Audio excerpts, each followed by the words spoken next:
After the great flood, God blessed Noah and his sons and commanded them to be fruitful, multiply and replenish the earth. Noah's sons went forth and multiplied their seeds which spread across the earth.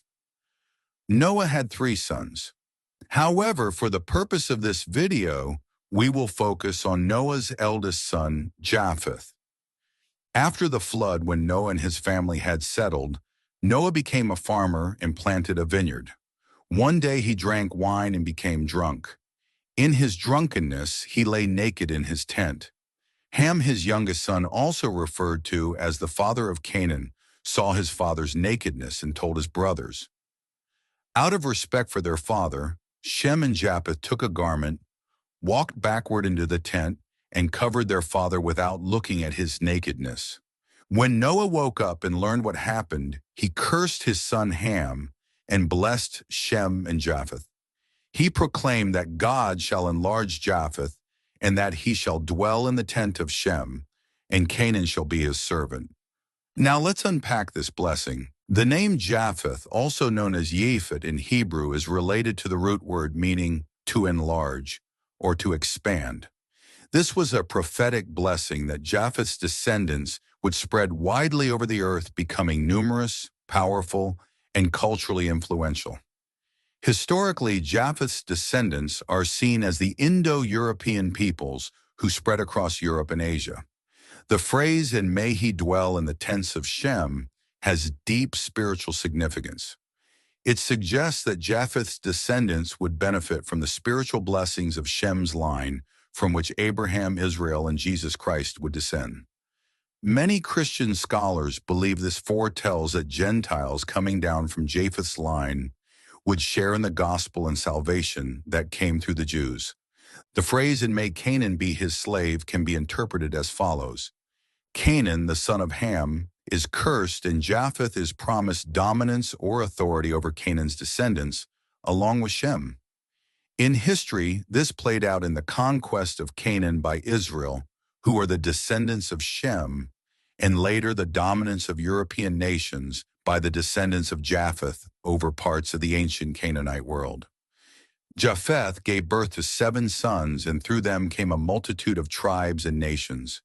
They would scatter across the north, the west, and the coastlands, giving rise to some of the most powerful and far-reaching civilizations in history. Genesis 10:2-5 lists Japheth's sons, who were Gomer, Magog, Madai, Javan, Tubal, Meshech, and Tiras.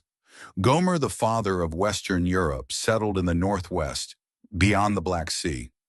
Ancient historians identify Gomer with the Cimmerians, who were fierce horsemen and lived near the Caucasus and later migrated into Europe.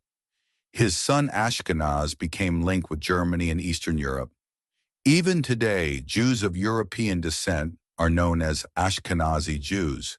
Togarmah, another of Gomer's sons, is thought to be the ancestor of Armenians, Georgians, and some Turkic peoples.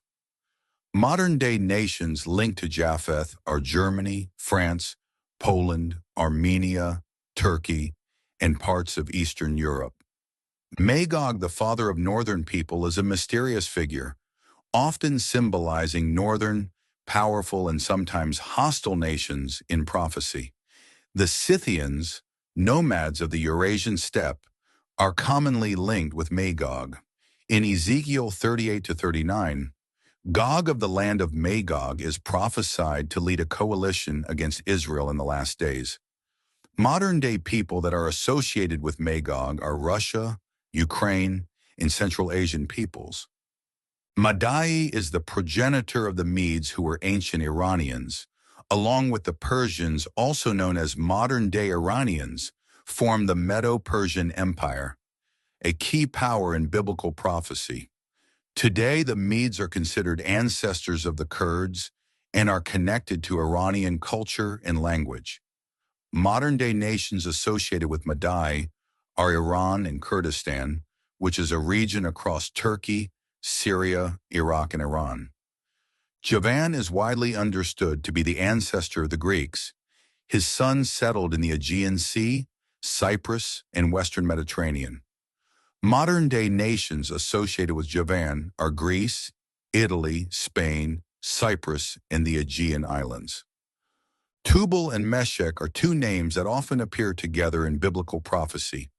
Ancient sources place Tubal and Meshech in Anatolia, which is modern Turkey and the Caucasus.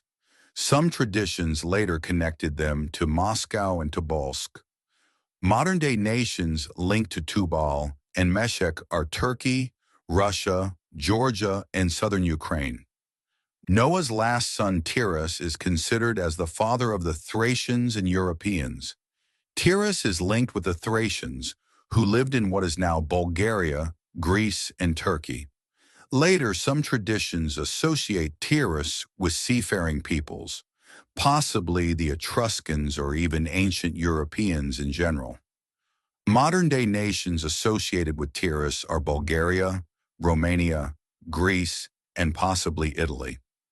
The descendants of Japheth became the Gentile nations, spreading to the isles and coastlands of the earth.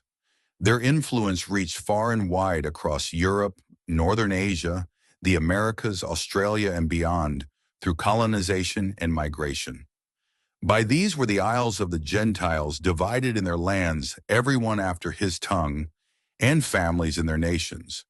The prophecy of Genesis 9:27, proclaimed by Noah that God shall enlarge Japheth, was fulfilled as his descendants became global empires and seafaring explorers, thinkers, scientists, and builders of vast civilizations.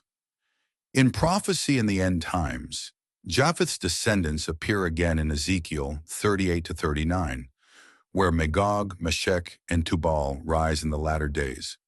And thou shalt come from thy place out of the north parts, thou and many people with thee.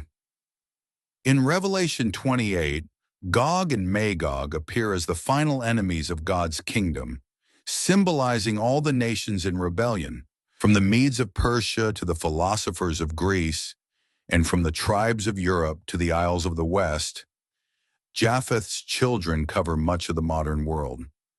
Though separated by geography and culture, they share a common ancestor and a common role in God's plan: to be enlarged and ultimately to dwell in the tents of Shem, a prophetic picture of the Gentiles receiving the blessings of Israel through the Messiah, that the Gentiles should be fellow heirs and of the same body, and partakers of his promise in Christ by the gospel.